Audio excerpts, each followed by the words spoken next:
Good morning, everybody. Okay, so had a hiccup or two this morning.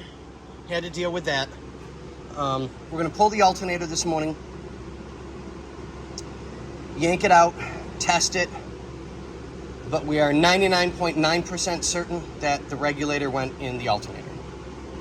It is what it is, plain and simple. We'll just yank it. It's not a super hard job to do.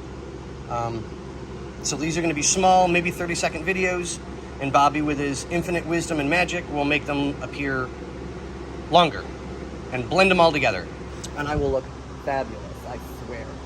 Okay, so back to reality. We'll get that taken care of, and I'll see you guys. Say good morning. No. Say hi, guys. What's so good about it? Yeah. Good morning, but what's so good about it? Because I'm here. Well, that's what's that. Right. Okay, so That makes it better? that always makes it better. We have one alternator out. I want to test that. Yeah, so we'll test this and get it taken care of, and you'll find out Oh, it's got that loose titty? they're all, somebody over-wrenched them. I don't know why they didn't spend the $40 and put a new one on here. But Yeah.